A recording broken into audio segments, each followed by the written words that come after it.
형제자매들과 함께 자라면서 한두 번 안 싸워본 분들이 안 계시죠. 거의 대부분 아마 티격태격하면서 그렇게 지내셨을 겁니다. 근데 저는 여러분들에게 장담하건대 한 번도 저의 형제자매들과 싸워본 적이 없습니다. 그게 어떻게 가능할까요? 저는 혼자입니다. 아무도 없고 제가 혼자 자랐기 때문에 한 번도 싸워본 적이 없습니다. 야곱 같은 경우는 이 형제, 특별히 쌍둥이 형인 에서와의 다툼 가운데 자라났습니다. 저는 이렇게 형제들과 별로 다투지 않고 자라다 보니까 그렇게 성격이 경쟁적으로 막 뭔가 이렇게 얻어내기 위해서 막 애쓰고 막 이렇게 살아보지는 않았습니다. 그러니까 뭐 맛있는 게 생기면 부모님이 뭐 사주시면 그거 가지고 먹다가 뭐 더 먹기 싫으면 그냥 가만히 놔두면 그게 없어지거나 그러지 않습니다. 다시 그 자리에 가면 거기에 그냥 있죠. 누가 뭐 뺏어 먹거나 그러지 않습니다. 그런데 형제 자매들과 함께 자란 사람들을 보면 이제 그런 경우가 없죠. 뭐 서로 옷도 뺏어 입고 뭐 먹는 것도 가지고 피 터지게 싸우고 뭐 그러는 걸 많이 봅니다. 제가 이렇게 형제들 간에 다투는 거는 잘 겪어보지 못했지만 대학 가서 이제 대학부를 다니면서 이 같이 공동체 생활하는 게 뭔지 좀 배웠는데, 그 중에 하나가 필리핀의 단기 선교를 이제 제 생애 최초로 갔을 때였습니다. 이렇게 공동 생활을 해본 게 경험이 별로 없었는데, 같이 한 10명의 형제 자매들과 함께 선교 여행을 간 거죠.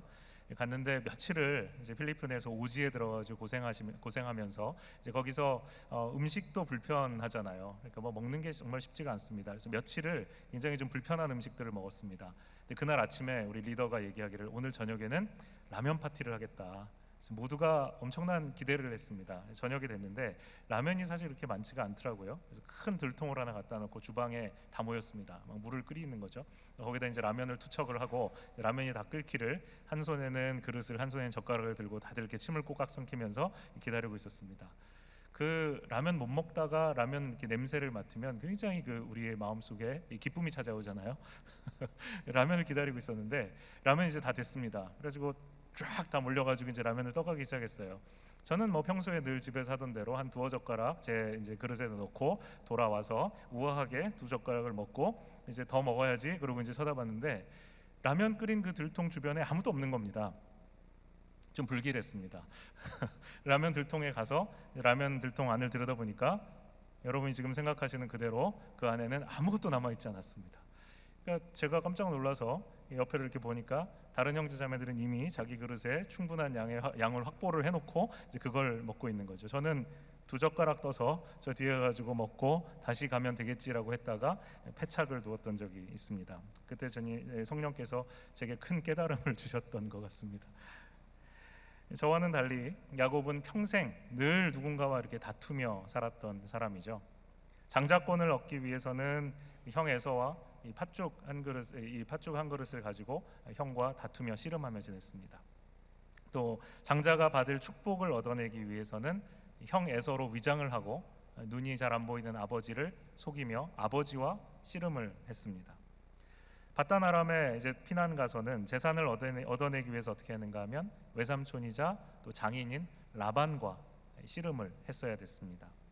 지금까지 야곱의 인생은 어떤가 가만히 놓고 보면 이렇게 끊임없이 누군가와 싸우고 경쟁하고 씨름을 해서 자기가 얻어내고 싶은 것을 차지해야 되는 그런 인생을 살아왔던 거죠. 외삼촌 라반의 집에서는 어땠습니까? 2명의 아내와 2명의 그 종, 4명의 아내를 종 얻게 되고 또 12명의 자식들을 얻었습니다. 그리고 많은 재산도 소유하게 되었습니다. 그런데 그것으로 끝나지 않습니다. 이제는 자신을 속이고 이용해 온 장인 라반을 떠나야 될 때가 되었습니다. 그때도 이 야곱은 라반과 씨름을 합니다. 라반이 자기를 찾아와서 죽일까봐 라반이 잠시 떠난 틈을 타서 짐을 싸들고 자기의 가족들을 다 데리고 이 도망을 갑니다. 얼마나 빨리 도망을 갔는지 100km 넘는 그 긴 거리를 도망을 가는 것을 볼 수가 있습니다. 목숨을 걸고 도망친 거죠. 라반에게서 도망을 칠 때 하나님께서 이 라반에게 나타나셔서 야곱에게 절대로 손대지 마라, 내가 야곱과 함께 한다라는 이 말씀 해주시지 않았다면 아마 라반은 야곱을 죽이고 말았을 것입니다. 야곱의 인생은 항상 이와 같이 뭔가 위협이 있고 그 다음에 다퉈야 되고 싸워야 되고 그리고 자기를 막 지켜야만 하는 긴장감이 계속 있는 그런 인생이었습니다. 그 야곱의 인생에서 이제 정말 엄청나게 중요한, 그가 20년을 아버지 집을 떠나서 20년을 계속해서 해결되지 않는 숙제로 가지고 있었던 한 문제를 해결해야 될 때가 되었습니다. 그게 뭔가 하면 이 형 에서와의 관계를 푸는 것이었습니다. 이제 가나안 땅으로 가려면 약복강을 건너가야 되는데 그 강을 건너서 야곱 이제 들어가면 형 에서를 마주쳐야 되는 거죠. 근데 형이 자기에게 대해서 지금 어떤 감정을 품고 있는지 잘 모릅니다. 그런데 한 가지 들린 소식이 있었는데 뭔가 하면 형이 무려 400명이나 되는 이 사람들을 이끌고 장정들을 이끌고 자기에게 다가오고 있다는 소식을 들은 것입니다. 400명을 왜 데리고 올까요? 야곱이 생각할 때 설마 나를 환영해 주기 위해서 이 수많은 400명의 장정들을 데리고 나를 맞이하러 올까, 그렇게 생각했을 리가 만무합니다. 틀림없이 형이 지금까지 20년 동안 마음에 칼을 갈다가 드디어 나를 죽이러 오는구나, 이렇게 생각하지 않았겠습니까? 야곱의 마음속에 두려움이 있었겠죠. 그가 행동하고 또 이렇게 옮긴 이 행동은 뭐냐면 500마리가 훨씬 넘는 가축들을 준비하는 것입니다. 이 대규모의 선물, 물량 공세를 가지고 이 형 에서의 마음을 풀려고 한 것입니다. 그래서 500마리가 넘는 이 가축들을 먼저 떼를 지어서 떼로 나누어서 보내게 되죠. 그리고 밤의 어두움을 틈타서 이제 두 아내와 두 여종과 11 아들을 인도해서 얍복강 나루에 섰습니다. 거기에서 모든 가족들과 소유를 먼저 모두 이 강을 건너가게 한 후에 자기는 혹시라도 빠진 동물이 있는가, 빠진 사람이 있는가 다 살펴보고 홀로 남게 되었습니다. 이게 오늘 본문의 시작입니다. 32장 22절을 보면 이렇게 돼 있죠. 밤에 일어나 두 아내와 두 여종과 11 아들을 인도하여 얍복 나루를 건널세. 그들을 인도하여 시내를 건너가게 하며 그의 소유도 건너가게 하고, 그 다음에 뭐라고 되어 있는가 하면 야곱은 홀로 남았더니라고 되어 있습니다. 야곱이 혼자 남게 되었습니다. 지금까지 그의 인생을 살아가면서 수많은 사람들을 속였습니다. 또 수많은 경쟁자들과 씨름하면서 치열하게 살아왔습니다. 그는 항상 누군가를 염두에 두고 누군가와 부딪히고 누군가와 얽힌 문제를 해결하기 위해서 항상 씨름해 와야 됐던 인생이었습니다. 그런데 지금 이 순간 정말 인생의 가장 큰 위기를 앞두고 그는 혼자가 됩니다. 홀로 남았습니다. 그의 마음은 어땠을까요? 홀로 남은 그 순간 그는 불안하고 두려웠을 것입니다. 그 불안함, 그 두려움 가운데 야곱은 혼자 남아 있습니다. 주변에 아무도 없는 바로 그 순간 혼자 있는 자신을 발견합니다. 바로 이때 그의 눈앞에 지금까지 살아왔던 인생의 순간들이 주마등처럼 지나갔을 것입니다. 형과 아버지를 속이고 유배를 떠나서 20년을 라반의 집에서 연단을 받던, 고생하던 그 시간, 베델에서 하나님을 만났던 그 일, 아버지 이삭의 집을 떠나서 아버지 하나님의 집으로 들어갔던 그 순간이 생각이 났을 것입니다. 20년 동안 하나님의 인도하심과 하나님의 약속대로 자기를 보호해 주시는 그 보호해 주심이 없었다면 지금 여기까지 올 수 없었을 것이라는 생각을 했을 것입니다.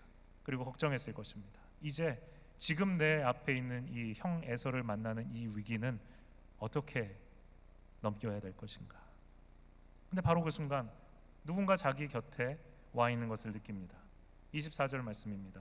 야곱은 홀로 남았더니 어떤 사람이 날이 새도록 야곱과 씨름하다가, 홀로 남아 있는 줄 알았는데 옆에 어떤 사람이 와 있는 것입니다.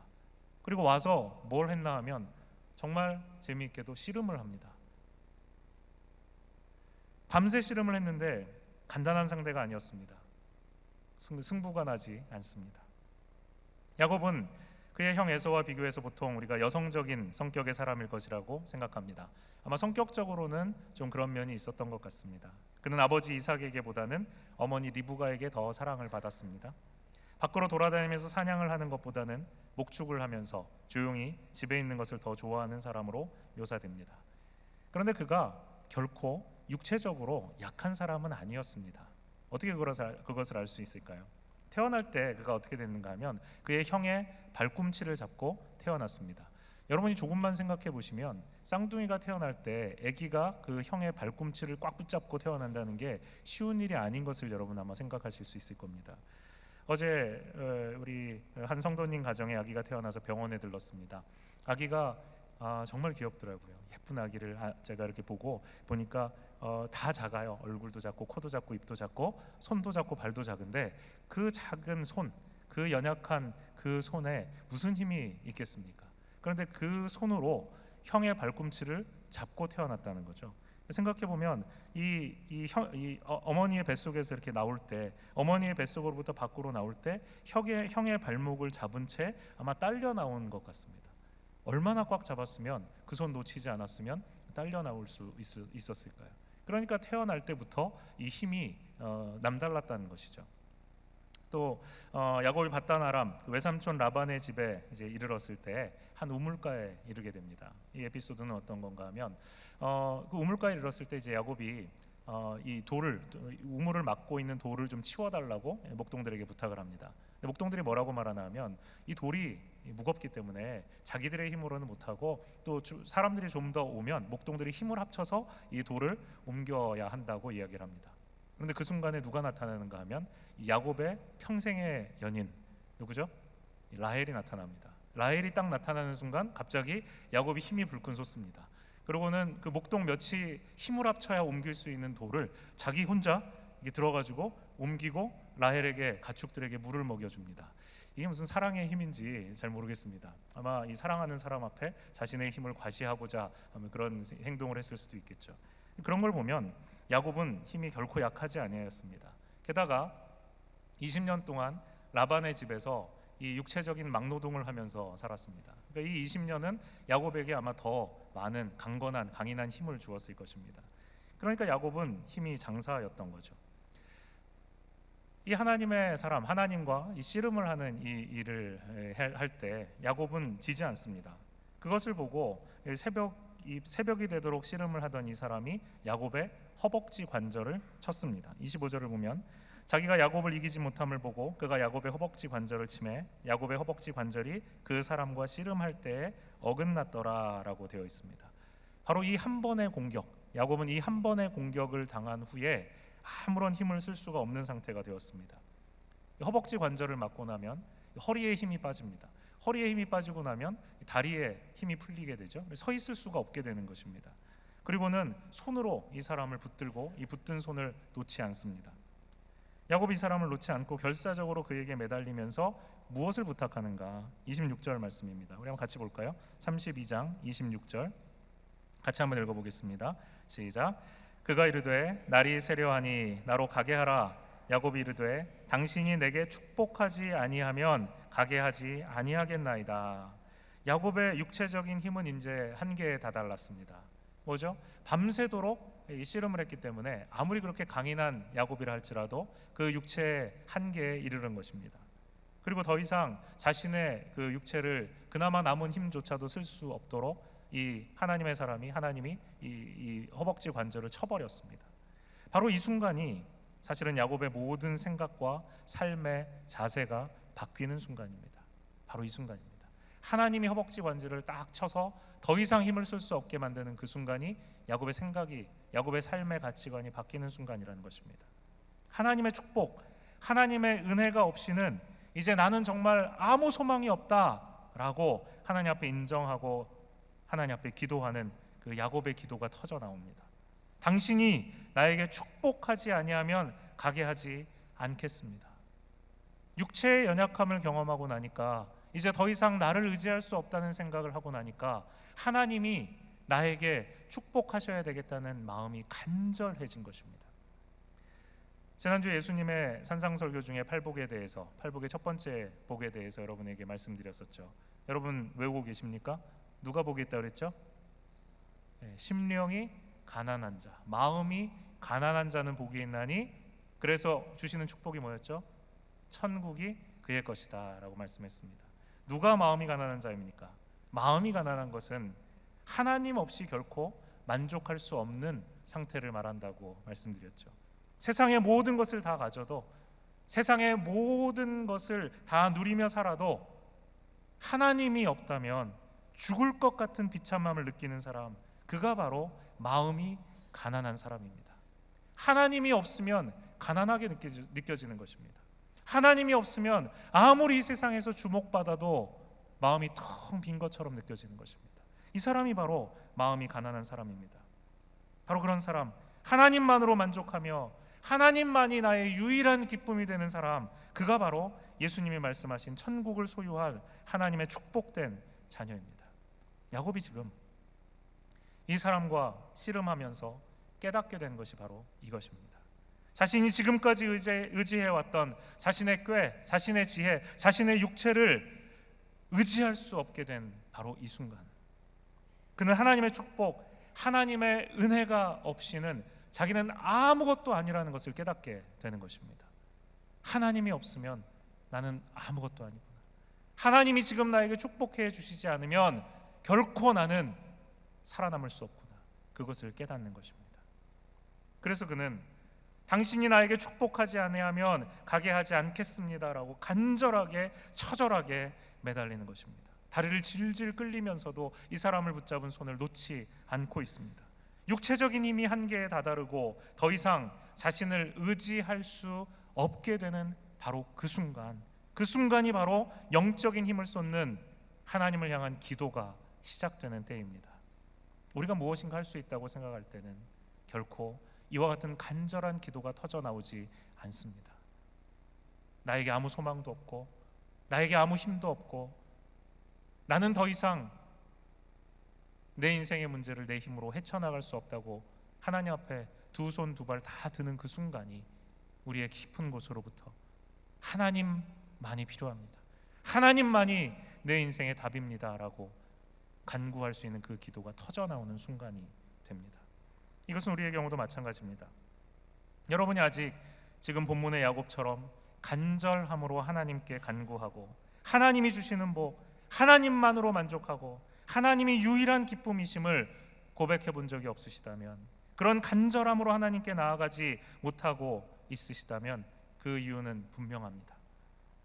아직 여러분의 허벅지 관절이 끊어지지 않았기 때문입니다. 아직 내 다리가 쓸만하다고 생각하기 때문입니다. 아직 내 힘이, 내 지혜가 쓸만하다고 생각하기 때문입니다. 나의 허벅지 관절이 끊어져야 하나님을 보게 됩니다. 아직 내 힘으로 인생을 주관하고 아직 내 머리로 미래를 계획할 수 있을 때 하나님은 우리에게 보이지 않습니다. 저희 큰아이가 겨우 한 2-3살 정도 됐을 때 저희 가족이 큰 교통사고를 당한 적이 있었습니다. 왼쪽으로는 깎아지른 듯한 절벽이 있고 밑에 바다가 있었습니다. 그리고 뒤에는 큰 이 트럭이 저희를 따라오고 있었습니다. 비가 내리고 있었습니다.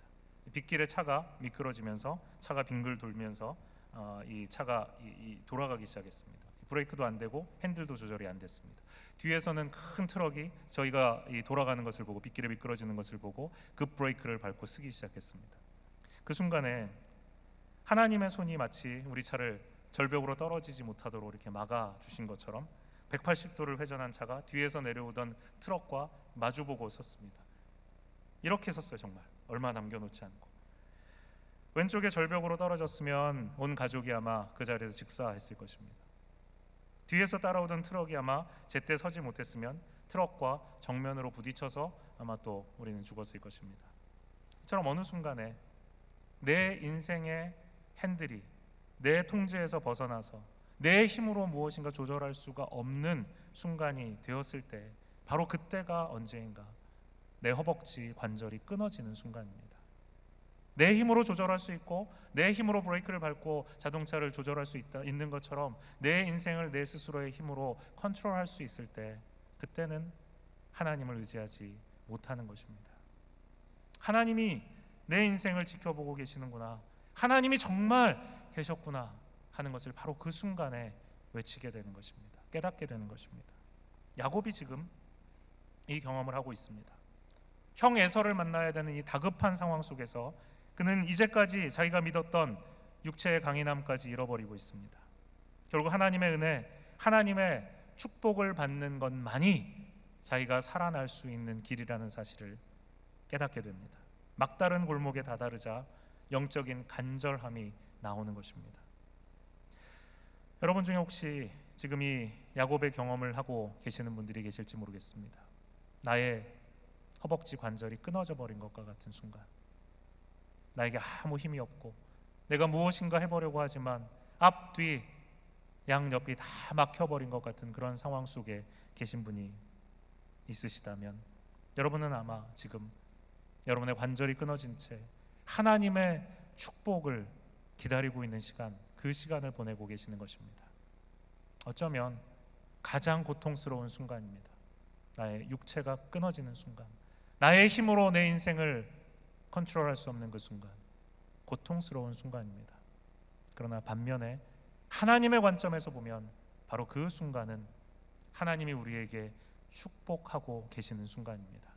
내가 아니라 하나님이 내 주인입니다 라는 것을 고백하면서, 내가 지금까지 내 인생을 조절하던 이 핸들을 놓고 하나님께서 이 핸들을 붙들어 달라고 기도하는 그 순간, 하나님이 내 인생의 주인이 되어주시는 그 순간, 그 순간이야말로 나에게 가장 축복된 순간인 것입니다. 여러분은 지금 그 고통 속에서 하나님의 축복을 받고 계시는 것입니다. 27절 말씀을 우리 한번 같이 읽어보았으면 좋겠습니다. 32장 27절 말씀입니다. 한번 같이 읽어보세요. 시작. 그 사람이 그에게 이르되 내 이름이 무엇이냐? 그가 이르되 야곱이니이다. 그 사람이 그에게 이르되 내 이름이 무엇이냐? 이 사람이 지금 야곱에게 이름을 물어보십니다. 하나님이 야곱의 이름을 물어보고 계시는 것입니다. 밤새도록 야곱을 찾아와서 씨름했던 분이 하나님이십니다. 그 하나님이 야곱의 이름을 몰라서 지금 물어보실까요? 하나님이 할 일 없이 그냥 지나가시는데 보니까 야곱이 약복강가에 서가지고 난감한 얼굴로 서 있는 걸 보고 심심해서 너 나랑 한번 씨름해 볼래? 그리고 밤새 씨름해 보신 걸까요? 그래서 이름을 몰라서 이름을 물어보시는 걸까요? 아닙니다. 하나님은 처음부터 계획을 가지시고 야곱에게 오셨습니다. 지금 야곱의 수준, 지금 야곱의 삶이 이른 이 영적인 수준이 어떠한지를 물어보시는 것입니다. 이름이 궁금하신 게 아니라 지금 야곱이 자기 자신에 대해서 어떻게 생각하고 있는지를 깨닫게 하기 위해서 야곱에게 일부러 너의 이름이 무엇이냐고 물어보고 계시는 것입니다. 야곱이 이렇게 대답합니다. 저는 야곱입니다. 저는 야곱입니다. 이 대답을 하는 야곱의 어조가 어땠을까요?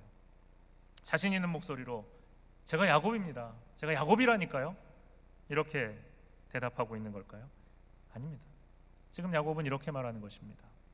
저는 야곱입니다.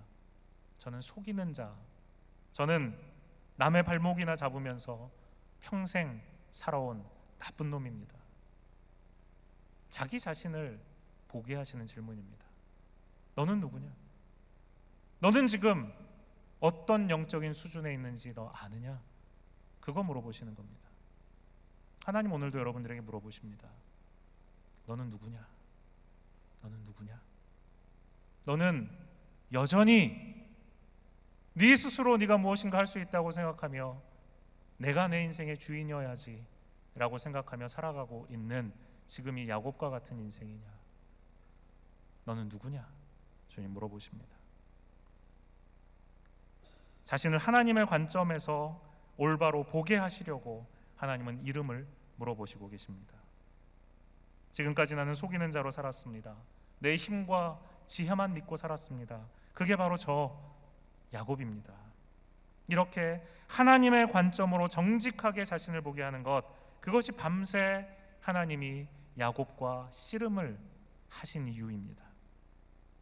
하나님께서는 생각해보면 야곱의 이 허벅지 관절을 초저녁에라도 치고 당장 승리하실 수 있었습니다. 아무리 야곱이 힘이 세도 한 방에 야곱을 쓰러뜨리실 수 있었습니다. 그런데도 하나님은 야곱을 붙들고 밤새 그의 씨름의 상대가 되어주십니다. 왜 그렇게 하셨을까요? 왜요? 왜 그렇게 긴 시간을 야곱과 씨름을 지금 하시는 것입니까? 그럴 만한 가치가 야곱에게 있었을까요? 그렇습니다. 결국 이렇게 야곱이 더 이상 자기 자신의 육체를 의지할 수 없는 바로 그 순간까지 기다리셔서 결국 스스로를 하나님의 관점에서 볼 수 있도록 만들어 주시기 위해서 하나님은 밤새 그와 씨름을 하십니다. 그리고 마지막 순간에 그의 마지막 남은 힘마저 허벅지 관절을 침으로써 아무 소망이 없게 만들어버린 바로 그 시점에 네 이름이 무엇이냐 물어보고 계시는 것입니다.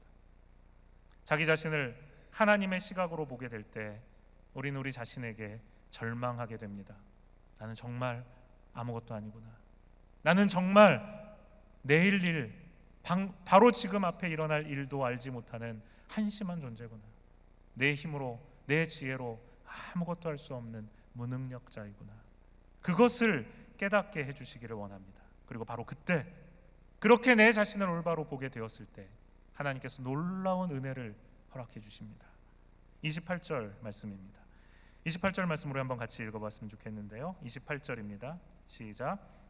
그가 이르되 내 이름을 다시는 야곱이라 부를 것이 아니요 이스라엘이라 부를 것이니 이는 내가 하나님과 및 사람들과 겨루어 이겼음이니라. 하나님이 자기 자신을 하나님의 관점에서 볼 수 있게 된 야곱, 자신에게 철저하게 절망하게 된 야곱, 자기에게 소망이 없다는 것을 깨달은 야곱에게 바로 이 시점에서 새로운 이름을 주시고 계십니다. 내 이름이 야곱입니다. 내가 평생 나만 믿고 살아왔던 나쁜 놈입니다. 내가 남들과 경쟁하며 그렇게 하나님 없이 내 마음대로 살아왔던 그런 인간입니다. 이렇게 이야기하는 바로 그 순간에 하나님께서 그에게 새로운 이름을 주십니다. 그 이름은 이스라엘입니다. 이스라엘이라는 뜻이 무엇이죠? 하나님을 이긴 자, 하나님이 존귀히 여기는 자라는 뜻입니다. 이름을 바꾸어 주신다는 것은 무엇인가 하면 그의 인생의 정체성을, 자기의 존재 이유를 완전히 바꾸어 주신다는 것을 말합니다. 네 이름이 무엇이냐? 저는 사기치는 자였습니다. 저는 제 자신만 믿고 살았던 자였습니다. 그러냐? 지금까지 네가 그렇게 살아왔느냐? 네가 그렇게 야곱으로 살아왔느냐? 그래, 네가 너 자신을 올바로 보게 되었구나. 이제 내가 너를 더 이상 야곱이 아니라 이스라엘, 하나님이 존귀히 여기는 자로 바꾸어 주겠다. 하나님 말씀하십니다. 내 자신을 올바로 바라보고 내 자신의 무기력함을 인정하고 하나님 없이는, 하나님이 주시는 축복이 아니고서는 나는 소망 없는 존재라는 것을 깨닫고 나는 야곱입니다 고백하는 우리에게 하나님께서는 하나님이 존귀히 여기는 자, 이스라엘이라는 이름을 주신다는 것입니다. 마침내 하나님은 야곱을 남을 속이고 자기 자신을 의지하는 자에서 하나님의 존귀한 자, 하나님을 이긴 자로 변화시키십니다. 하나님께서 이제 가나안에 들어갈 야곱을, 그곳에서 하나님의 언약 백성인 이스라엘을 이룰 야곱을 위한 하나님의 마지막 끝 손질을 하시고 계신 것입니다. 이 작업을 해야만 야곱은 가나안 땅에 들어가서 하나님의 백성으로 살아갈 수 있다는 것입니다. 야곱이 이스라엘로 변화되지 않고서는 결코 가나안 땅에 들어가서 하나님의 언약 백성을 이룰 수 없다는 것을 하나님은 아십니다. 이 마지막 과정을 하십니다. 야곱이 왜 이 힘든 싸움을 해야 됐을까요? 이것이 야곱의 하나님이 함께 하시는 마지막 훈련이기 때문입니다. 아버지 이삭의 집을 떠나서 외삼촌 라반의 집에서 무려 20년이나 되는 그 긴 기간 연단을 받으면서도 끝내지 못한 훈련이 있습니다. 그 마지막 훈련, 하나님이 하셔야만 하는 이 마지막 훈련을 바로 이곳에서 하나님은 야곱과 씨름을 하시면서 마무리하십니다. 야곱의 옛 자아가 죽고 새로운 하나님의 사람으로 거듭나는 과정, 바로 그 순간이 이 야복 나루에서 홀로 남은 야곱이 하나님과 씨름하며 얻게 된 훈련입니다. 하나님이 이렇게 하나님의 사람을 만드시는 과정은 결코 쉬운 과정이 아닙니다. 20년간의 긴 연단의 과정 끝에 하나님이 또 그의 허벅지 관절을 치시면서까지 씨름하시면서 하나님의 사람을 만들어 가시는 것을 볼 수 있습니다. 저절로 되어지지 않습니다. 하나님께 허벅지 관절을 얻어맞고 위골되어서 결코 자신을 의지할 수 없도록 만드시는 그 마지막 순간까지 하나님이 이 상황을 끌고 가십니다. 야곱을 끌고 가십니다. 이 과정은 고통의 과정입니다. 그리고 하나님의 사람으로 하나님의 원하시는 인생을 살아가기를 원하는 제자들이 반드시 거쳐야 되는 과정입니다. 하나님이 함께 하시는 바로 이 하나님이 주도하시는 이 훈련 없이 성경적인 지식만 머릿속에 채워넣는 것으로는, 주일 예배에만 그저 형식적으로 참여하는 것으로는, 또 잠시 감동받고 눈물 몇 번 흘린 것으로 하나님 나라에 합당한 예수 그리스도의 제자가 되는 것으로 착각해서는 안 됩니다. 예수님께서도 자신이 선택하신 제자들을 훈련하시면서 바로 이와 같은 과정을 겪게 하셨습니다. 그 3년 동안 제자들을 데리고 다니시면서 말씀과 삶으로 그들을 훈련시키셨습니다. 예수님은 자신에 대해서 이렇게 얘기하십니다. 여우도 머리 둘 곳이 있는데, 자기의 들어갈 굴이 있는데 인자는 머리 둘 곳조차 없다라고 말씀하셨습니다. 그렇게 어려운 삶을, 그렇게 희생적인 삶을 혼자가 아니라 제자들과 함께 살아가셨습니다. 예수님을 이렇게 믿고 따랐던 제자들, 뭔가 멋지게 그들이 기다렸던 메시아의 모습으로 로마를 전복하고 하나님 나라를 선포하실 것 같던 그 예수님이 허무하게도 십자가에 달려서 죽고 마셨습니다. 그것을 보면서 제자들은 절망합니다. 두려움 가운데 문을 걸어 잠그고 골방에 숨어 있습니다. 이 시간 제자들이 예수님만 의지하도록 철저하게 하나님과 씨름을 하도록 자기 자신을 죽이는 훈련의 과정이었습니다. 예수님이 죽고 예수님이 부활하시기 이전까지 그 기간, 그 침묵의 기간, 그 고통의 기간이 제자들이 마지막으로 예수님의 손에 의하여 끝손질을 받는 시간이었습니다. 자기 자아가 죽고 자기의 의가 하나님의 의 앞에 굴복되고 인생의 모든 주권을 예수님께 맡겨드리게 되는 그 순간, 그 씨름, 마치 야곱의 허벅지 관절을 쳐서 끊어버리시듯이 제자들의 입장에서는 정말 힘들고 고통스러운 그 순간을 보내게 하십니다. 그러나 아무리 그 과정이 힘들고 고통스러워도 이것이 바로 제자들을 훈련하신 예수님의 방법이었습니다. 야곱을 연단시키신 하나님, 야곱의 허벅지 관절을 끊으시면서까지 자기 자신에 대한 의지를 끊도록 만드신 하나님, 예수 그리스도도 동일하게 그의 제자들을 이렇게 훈련시키셨습니다. 여러분의 인생에서 하나님과 이와 같은 치열한 씨름을 해보신 경험이 있으십니까? 사도 바울은 갈라디아서 2장 20절에서 자기가 이 씨름을 어떻게 했는지를 기록합니다. 내가 그리스도와 함께 십자가에 못 박혔나니 그런즉 이제는 내가 산 것이 아니요 오직 내 안에 그리스도께서 사시는 것이라. 이제 내가 육체 가운데 사는 것은 나를 사랑하사 나를 위하여 자기 자신을 버리신 하나님을 믿는, 하나님의 아들을 믿는 믿음 안에서 사는 것이라 말씀했습니다.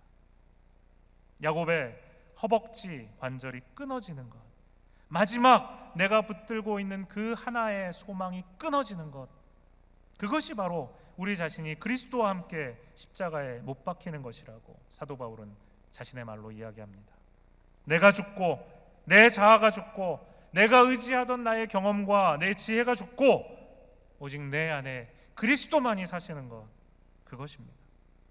더 이상 육체 가운데 살지 않고 나를 사랑하사 나를 위하여 자기 몸을 버리신 하나님의 아들을 믿는 믿음 안에서 사는 것입니다. 더 이상 야곱으로 살지 않고 이스라엘, 하나님과 겨루어 이긴 자, 하나님의 영광스러운 자로 사는 것입니다. 여러분, 이런 삶을 살기 원하십니까?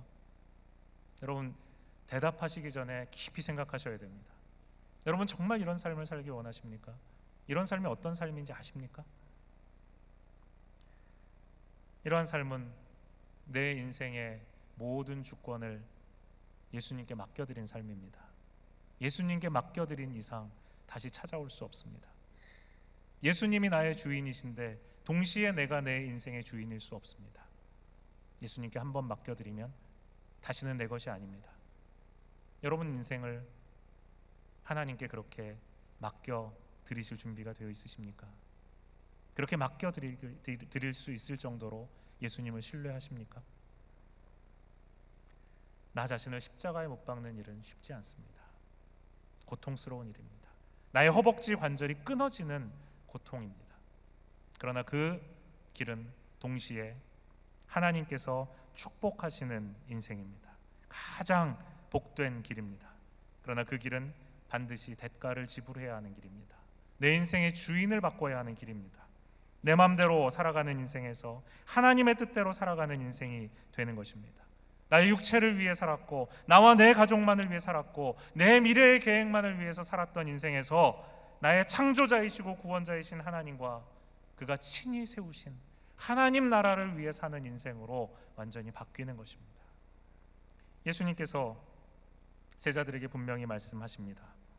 아무든지 나를 따라오려거든 자기를 부인하고 자기 십자가를 지고 나를 좇을 것이니라. 예수님을 따라서 예수님의 뜻대로 살아간다고 말하면서 여전히 내 힘으로 살고 있다면 여러분은 아직도 여러분의 인생의 주인이 자기 자신임을 스스로 고백하고 있는 것입니다. 여기 계신 모든 성도님들 한 분도 빠짐없이 하나님의 주인이신 이스라엘의 인생, 하나님이 존귀히 여기시는 제자의 삶을 결단하고 또 그렇게 살아감으로 세상이 줄 수 없는 하나님의 축복을 누리실 수 있기를 소망합니다. 이제 하나님과 씨름을 끝내고 그토록 갈구하던 하나님의 축복을 받고 그곳을 떠나는 야곱의 모습이 중요합니다. 그것을 어떻게 성경이 묘사하고 있는지 아십니까? 제가 굉장히 좋아하는 구절입니다. 31절 말씀입니다. 같이 한번 읽어볼까요? 32장 31절 말씀입니다. 시작. 그가 분이엘을 지날 때 해가 돋았고 그의 허벅다리로 말미암아 절었더라. 그가 분이엘을 지날 때 해가 돋습니다. 그런데 해가 떠오르는 것을 배경으로 걸어가고 있는 야곱의 모습을 보십시오. 허벅지 관절이 지금 끊어졌기 때문에 쩔뚝쩔뚝 거리면서 힘들게 걸음을 옮기고 있습니다. 이것은 일시적인 손상이 아니라 영구적인 손상이었습니다. 야곱은 불구가 되었습니다. 영구적으로 예전처럼 똑바로 걷고 달리고 힘을 쓰는 것은 불가능하게 되었습니다. 이것이 축복받은 야곱의 외적인 모습이었습니다. 하나님의 축복을 받았지만 육체는 더 이상 의지할 수 없도록 손상되었습니다. 불구가 되고 말았습니다. 여러분 영화로 이 장면을 한번 찍어보신다면 어떻게 찍으시겠습니까? 뒤에서 태양이 떠오르고 야곱이 앞으로 쩔뚝거리면서 걸어오는 장면을 한번 클로즈업 해보십시오. 그리고 카메라를 옮겨서 야곱의 얼굴로 카메라 앵글을 좁혀 보십시오. 야곱이 어떤 표정일까요? 야곱의 표정이 어떨까요? 상상이 가십니까? 야곱의 표정은 눈물과 땀이 얼룩진 가운데에서 하나님이 드디어 나에게 축복하셨구나. 하나님이 나의 이름을 바꾸어 주셨구나.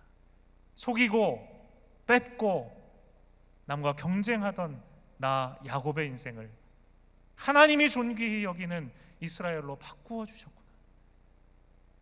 그 기쁨과 감격이 그의 얼굴에 있지 않았겠습니까? 그리스도인의 삶은 이런 것입니다. 내 삶의 주재권을 주님 앞에 다 내어드리고 더 이상 나를 자신을 의지하지 않음으로써 너무나도 힘들고 고통스러운 가시밭길과 같은 인생, 좁은 길을 걸어가는 인생을 살아가면서도 하나님이 나를 구원하셨구나, 예수님이 나와 함께 하시구나, 그 사실로 말미암아 눈물 흘리며 주님 앞에 기뻐하고 감격하며 찬양하며 살아가는 인생을 살아가는 것입니다. 사도 바울이 바로 이와 같은 인생을 살았습니다.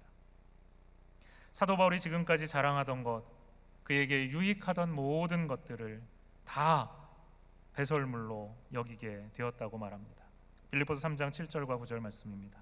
그러나 무엇이든지 내게 유익하던 것을 내가 그리스도를 인하여 다 해로 여길 뿐더러 또한 모든 것을 해로 여김은 내 주 그리스도 예수를 아는 지식이 가장 귀하기 때문이다.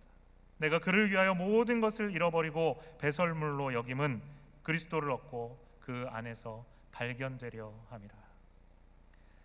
여러분 어떤 축복을 받기 원하십니까? 이 세상에 살아가면서 내가 누릴 수 있는 거 다 누리고 그러면서도 하나님이 나를 존귀히 여겨주시는 그러한 축복을 받기 원하십니까? 그런 축복 받을 수도 있을 것입니다. 그러나 중요한 것은 하나님이 내 인생의 주인이 되어주시지 않는다면 이 세상에서 내가 가지고 있는 것, 누리고 있는 그 모든 것들은 제가 장담하건대 반드시 여러분에게 하나님보다 중요합니다. 누가 사도 바울처럼 내 인생에 가장 소중한 것은 예수 그리스도이시고 그 예수님을 발견하기 위해서는 내가 소중하다고 생각했던 그 모든 것들을 다 배설물과 같이 여길 수 있다고 고백할 수 있다는 것입니다. 사도 바울처럼 하나님이 주인인 인생만이, 하나님이 내 인생의 주인인 인생만이, 그렇게 참다운 그리스도의 제자들만이 그리스도를 얻기 위해서 내가 소중하게 여기던 모든 것들 버릴 수 있다고 고백하는 것입니다.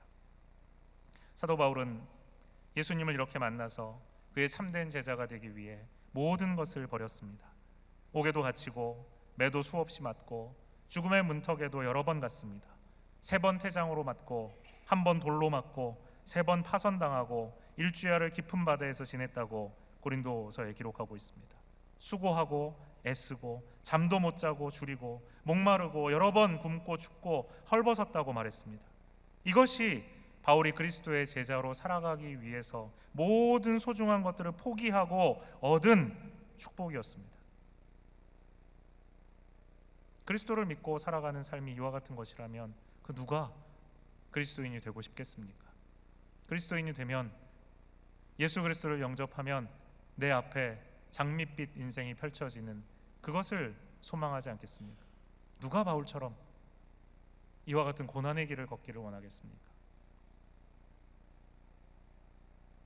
이 모든 것이 사실은 야곱의 끊어진 허벅지 관절, 절뚝거리며 걸어가는 발걸음과 같습니다.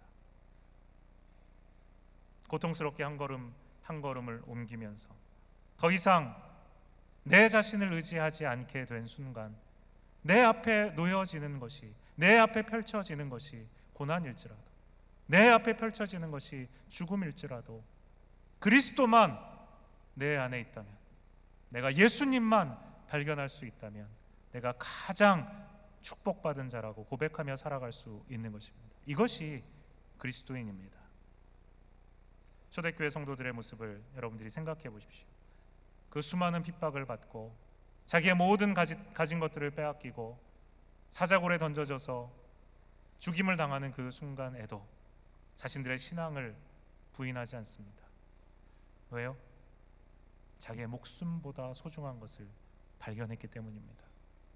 여러분, 목숨보다 소중한, 여러분의 인생보다 소중한 예수님을 발견하셨습니까? 그렇다면 허벅지의 관절이 끊어지고 절뚝거리면서 땀과 눈물 범벅이 되는 그 순간에도 하나님이 내 인생을 축복하셨구나, 나와 함께 하시는구나, 이 한 가지 사실로 인하여서 행복할 수 있습니다. 바울의 삶이 바로 하나님과 씨름하여 얻어낸 이스라엘, 하나님을 겨루어 이긴 자, 하나님의 존귀한 자라는 야곱의 새 이름을 얻어낸 삶이었습니다. 저는 우리 모두가 바로 이와 같은 삶을 살기를 바랍니다. 사도 바울도 그렇게 얘기했습니다. 그렇게 고난받고 그렇게 고통받은 삶을 살았으면서도 사도 바울이 이야기합니다. 아그리빠 왕이여, 당신뿐만 아니라 오늘 내 말을 듣는 모든 사람도 내가 이렇게 결박된 것 외에는 나와 같이 되기를 하나님께 원하나이다. 나와 같이 되기를 원하나이다. 내가 그리스도를 본받는 자 된 것 같이 너희는 나를 본받는 자가 되라. 사도 바울이 이야기합니다. 나와 같은 자가 되라는 것입니다. 나의 모든 것을 그리스도를 얻기 위하여서 해로 여기고 배설물로 여기는 바로 나와 같은 자가 되라고 사도 바울 이야기하는 것입니다. 오늘 사도 바울은 여러분에게 동일한 말씀을 하시고 계십니다.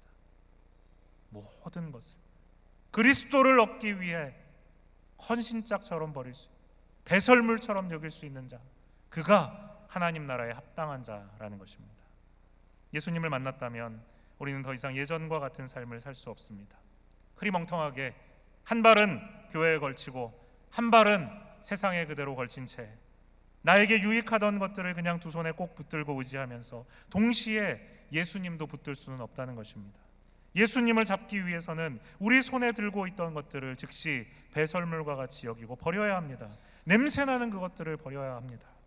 가장 좋은 분, 가장 소중한 분, 이 세상에서 가장 존귀한 복을 하나님께서 주신다는데 왜 여전히 배설물과 같은 내 자신을, 내 경험을, 내 지혜를, 나의 힘을 의지하며 살아가야 합니까? 그리스도 앞에 나와 내 손에 붙들고 있는 배설물들 버리고 무릎 꿇으시기 바랍니다. 하나님의 임재 앞에 굴복하시기 바랍니다. 야곱은 30절 말씀에서 하나님과 씨름한 그곳의 이름을 브니엘이라고 부릅니다. 그러므로 야곱이 그곳 이름을 브니엘이라 하였으니 그가 이르기를 내가 하나님과 대면하여 보았으나 하나님을 대면하여 보았으나 내 생명이 보존되었음이라 라고 말합니다. 분이엘은 곧 하나님의 얼굴이라는 뜻입니다. 가장 소중한 하나님과의 만남, 하나님과 대면하고 하나님과 동행하기 위해서, 그 축복을 얻기 위해서 자신의 육체를 버렸습니다. 하나님을 선택하고 지금까지 의지했던 자기 자신을 버렸습니다. 그렇게 하나님을 만난 야곱, 하나님을 만나 하나님을 알고 하나님이 그를 축복하신 그 축복을 받고 그 분이엘을 떠날 때 그의 위로 해가 떠올랐습니다. 어제의 태양이 아닙니다. 새로운 태양입니다. 하나님이 야곱을 죽이시고 새 사람 이스라엘을 살리신 이후에 처음 맞게 되는 첫 태양입니다. 그가 분이엘을 지날 때 해가 돋았고 그의 허벅다리로 말미암아 절었더라. 저는 이 구절이 얼마나 멋진지 모르겠습니다. 야곱의 육체는 망가졌습니다. 평생 절뚝거리며 살아야 하는 허벅다리가 부서진 인생, 그렇게 야곱의 옛 자아는 죽고 부서졌습니다. 그러나 그는 분이엘, 하나님과 얼굴을 맞대고 사는 축복을 받게 되었습니다. 이제 하나님의 축복을 소유한 새로운 하나님의 사람이 되었습니다. 옛 자아가 죽었고 새로운 하나님의 사람이 태어났습니다. 이것처럼, 바로 이 장면처럼 그렇게 선명하게 대조되는 모습이 어디에 있겠습니까? 그런 야곱, 아니 이스라엘의 머리 위에 새로운 태양이 떠올랐습니다. 새로운 날이 밝았습니다. New day, new beginning. 이 분이엘에서의 하나님과의 씨름이 야곱의 인생을 이스라엘로 완전히 바꾸었습니다. 이 시간 우리 모두 야곱과 같이, 그리스도의 제자들과 같이, 사도 바울과 같이 하나님 만나기를 원합니다. 더 이상 내 자신을 신뢰하지 않도록 그리스도의 십자가에 나의 옛 자아를 완전히 못 박으시기 바랍니다. 그리고 내 안에 그리스도께서 사시는 은혜를 날마다 경험하시며 살아가시는 여러분의 인생 되시기를 축복합니다. 이 시간 여러분 한번 하나님 앞에 결단하며 여러분의 입술을 열어서 기도하시기 원합니다. 여러분은 어떤 인생을 살아오셨습니까? 야곱처럼 내가 내 인생의 주인 되는 인생을 지금까지 살아오셨습니까? 그리고 그런 인생이 좋은 인생이라고 생각하셨습니까? 오늘 본문은 야곱의 인생이 하나님의 만져주심에 의해서 자신의 주인 되는 인생에서 하나님이 주인 되는 인생으로 완전히 바뀌어 주는 것을 보았습니다. 여러분, 여러분의 인생의 주인이 여러분인 이상 여러분에게는 소망이 없습니다. 이 시간 여러분 기도하십시오. 길고 화려한 기도일 필요 없습니다. 주님, 예수님, 내 인생의 주인 되어 주옵소서. 내가 내 자신을 의지하며 살지 않겠습니다. 예수님이 내 인생 주인 되어 주옵소서. 같이 기도합니다. 하나님, 주님 앞에